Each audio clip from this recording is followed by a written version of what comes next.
హైడ్రా పునరుద్ధరించిన కూకట్పల్లిలోని నల్ల చెరువు వద్ద పండుగ వాతావరణం నెలకొంది. నల్ల చెరువును పరిశీలించిన హైడ్రా కమిషనర్ రంగనాథ్ చిన్నారులకు గాలిపటాలు పంపిణీ చేశారు.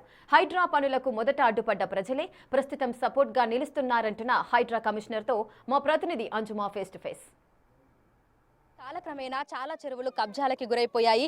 కొన్ని చెరువులు అయితే పూర్తిగా కనుమరుగైపోయాయి. అయితే హైడ్రా అందుబాటులోకి వచ్చిన తర్వాత చెరువులు మళ్ళీ పునర్వైభవంతో విరాజిల్లుతున్నాయి. అదేవిధంగా ప్రతి సంవత్సరం సంక్రాంతి సమయంలో మనకి కైట్ ఫెస్టివల్ అంటే పరేడ్ గ్రౌండ్స్ మాత్రమే గుర్తుకొస్తూ ఉంటుంది. కానీ ఇప్పుడు చెరువులను పునరుద్ధరించినటువంటి ప్రాంతాలలో కైట్ ఫెస్టివల్ని నిర్వహిస్తున్నారు. కూకట్పల్లిలోని నల్ల చెరువును ఇటీవల హైడ్రా పునరుద్ధరించడం జరిగింది. ఇక్కడికి హైడ్రా కమిషనర్ ఏవి రంగనాథ్ గారు వచ్చారు.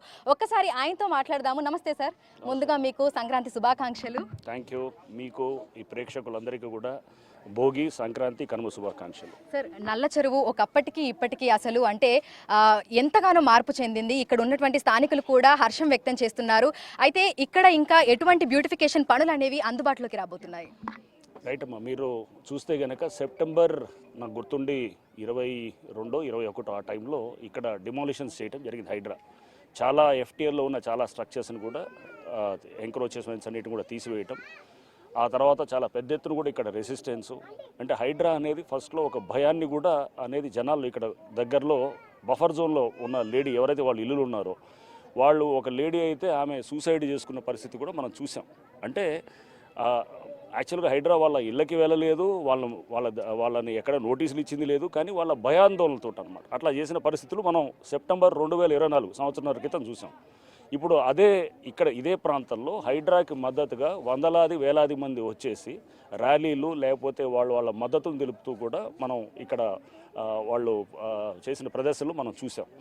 సో అంటే ఈ మార్పు అనేది మీరు చూస్తే గనక ఎప్పుడైనా కానీ కూడా ఒక మంచి పని చేసేటప్పుడు ఖచ్చితంగా దానికి రెసిస్టెన్స్ టు చేంజ్ ఉంటుంది.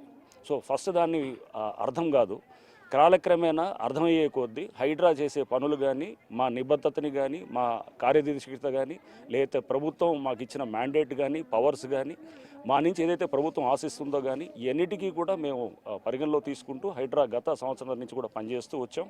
దానికి ఇక్కడ చూస్తున్నటువంటి చెరువులే దీనికి నిదర్శనం. ఇప్పుడు పునరుద్ధరణ చేసిన చెరువులు అండ్ ఇంతేకాకుండా 65,000 కోట్ల పైన ప్రభుత్వ భూములు కూడా మనం వెనక్కి తీసుకురావడం జరిగింది.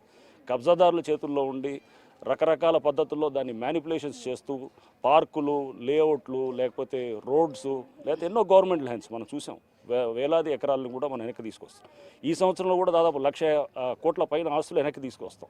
ఇవన్నీ ప్రభుత్వాలకు సంబంధించిన ఆస్తులు, ప్రజల ఆస్తులు అన్నమాట. దీన్ని వెనక్కి తీసుకొచ్చేదానికి హైడ్రా చిత్తశుద్ధితోటి, ఒక నిబద్ధతతోటి, చాలా ఫోకస్డ్ అప్రోచ్ తోటి పోతుంది. ఈ చెరువుల దీంట్లో కూడా మీరు చూస్తే కనుక ఈ కైట్స్ ఫెస్టివల్ ఈరోజు ఇక్కడ నిర్వహించడం జరిగింది. యాక్చువల్గా గౌరవ ముఖ్యమంత్రి గారు కూడా వారు కూడా ఇక్కడికి వద్దామని అనుకున్నారు. బట్ అయితే ఇక్కడ ఏంటంటే చాలామంది సంక్రాంతి సందర్భంగా వాళ్ళందరూ కూడా వాళ్ళ ఊర్లకు వెళ్ళడంతో మనకి అందరూ పాల్గొంటే కనుక ఇక్కడ నిజంగా దీంట్లో దానికి మనం తీసుకొచ్చిన దానికి ఇంకా ఫుల్నెస్, కంప్లీట్నెస్ వస్తుందనే దాంతో బహుశా నెక్స్ట్ ఇనాగ్రేషన్ ఇంకొక 2-3 వీక్స్లో ఇక్కడ పెట్టడం జరుగుతుంది. దాంట్లో ఇక్కడ దగ్గరలో ఉన్నటువంటి ప్రాంత వాసులందరూ కూడా మనం చూసాం, ఇక్కడ 5 కిలోమీటర్ల దూరం నుంచి కూడా వచ్చి వాకింగ్కి వాడుతున్నారు అన్నమాట. అంటే ఇది ప్రిడామినెంట్గా మిడిల్ క్లాస్ లొకాలిటీ. ఇది ఈ చెరువు యొక్క వాల్యూ డెఫినెట్గా వాళ్ళందరికీ కూడా బాగా తెలిసి ఉంటుంది. ఎందుకంటే ఇక్కడ గ్రౌండ్ వాటర్, మీకు ఇన్నాళ్ళు లేని గ్రౌండ్ వాటర్ ఇప్పుడు రీఛార్జ్ అవుతుంది. వాటర్ మీకు స్కార్సిటీ ఉండదు. నెక్స్ట్ దీంతోపాటు మంచి ఆహ్లాదకరమైన వాతావరణం, ఒక మంచి వాకింగ్ ట్రాక్ ఉంటుంది హెల్త్ని కాపాడుకోవడానికి. నెక్స్ట్ ఇంతేకాకుండా మీకు ఇక్కడ షటిల్ కోర్ట్స్ ఇట్లాంటివి కూడా డెవలప్ చేస్తున్నాం. ప్లస్ ఇక్కడ చిన్న పిల్లలు ఆడుకోవడానికి వాళ్ళ ప్లే ఎక్విప్మెంట్ ఉంటుంది, స్లైడ్స్, జారుబండలు లాంటివి, స్వింగ్స్ కానీ, ఊయాలు, ఇట్లా రకరకాల అంటే అన్ని మోడర్న్ ఎక్విప్మెంట్ వాడుతున్నాం. సో దీంతోపాటు ఇక్కడ దీన్ని సెల్ఫ్ సస్టైనింగ్ మోడ్లో చేయడానికి కూడా, ఇన్కమ్ జనరేట్ చేయడానికి కూడా కొన్ని పద్ధతులు చేస్తున్నాం. లైక్ అడ్వర్టైజ్మెంట్ బోర్డ్స్ ఇట్లాంటివి పెట్టేసి దీనికి ఖర్చు వస్తుంది, ఎలక్ట్రిసిటీ బిల్లు లేకపోతే సెక్యూరిటీ గార్డ్స్ ఇట్లాంటి దాన్ని మెయింటైన్ చేయడానికి కూడా తీసుకునేటట్టు దీన్ని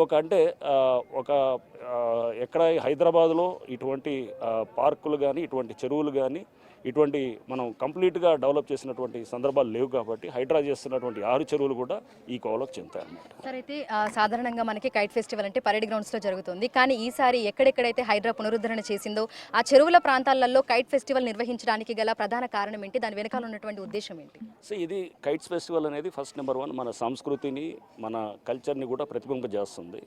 దీంతోపాటు హైడ్రా ఏదైతే చెరువుల్ని పునరుద్ధరించిందో ఇది హైడ్రా మీద గతంలో పలు అపవాదులు, లేకపోతే దీని మీద ఒక రాంగ్ నెరేటివ్ బిల్డ్ చేయడానికి చాలామంది ట్రై చేశారు. సో ఇది కాదు, ఇదిగో ఇప్పుడు పిల్లలు మీరు చూసారు ఇంత పెద్ద ఎత్తున వస్తున్నారు. ఇంకా ఇప్పుడు కాదు, ఇది రేపు ఫుల్గా మీకు స్టార్ట్ అయిన తర్వాత కూడా దీన్ని వాడుకునే దాన్ని బట్టి కూడా హైడ్రాకి అంటే మేము చేసిన చర్యలన్నిటికీ కూడా తప్పకుండా దాన్ని మనం చూస్తే కనుక వెనక్కి తిరిగి చూస్తే కనుక ఎస్ ఇవన్నీ కావాల్సిందే, ఇటువంటి మంచి మార్పు వైపు కావాల్సిందే అనేది అటువంటి విధంగా ఉన్నాయి.